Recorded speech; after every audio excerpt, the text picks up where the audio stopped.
JUIF کے سربراہ مولانا فضل الرحمان نے کہا ہے کہ PTI کو قومی سلامتی کے اجلاس میں نہ دیکھ کر مایوسی ہوئی۔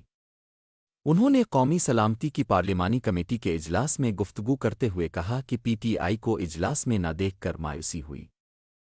PTI مجھ سے مشورہ کرتی تو انہیں شرکت کا مشورہ دیتا۔ انہوں نے کہا کہ 1988 سے ملک سے وفاداری کا حلف اٹھا رہا ہوں، ملک ہے تو سب کچھ ہے۔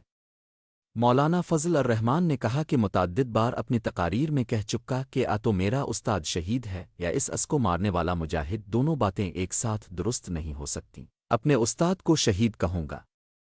انہوں نے کہا کہ پہلے بھی مختلف مکتبہ فکر کے لوگوں نے فتویٰ دیا ہے۔ ہم نے بھی کہا ہے کہ ریاست کے خلاف ہتھیار اٹھانے والا دہشت گرد ہے اور دہشت گردی کا کوئی مذہب اور فرقہ نہیں ہوتا۔ انہوں نے کہا کہ سیاسی قیادت اور قوم کو کسی مخمسے کا شکار ہوئے بغیر دہشت گردی کا خاتمہ کرنا ہوگا۔ ہمیں اپنے سیاسی اختلافات کو بالائے طاق رکھتے ہوئے اس ایشو پر اکٹھا ہونا ہوگا۔ دہشت گردی کے خلاف جنگ میں قربانیاں دینے والے ہمارے ماتھے کا جھومر ہے۔ دوسری جانب مرکزی رہنما نون لیگ میاں جاوید لطیف نے کہا ہے کہ فتنہ صرف عدم استحکام چاہتا ہے، جب کوئی سرمایہ کاری کے لیے آتا ہے تو یہ احتجاج کی کال دے دیتا ہے۔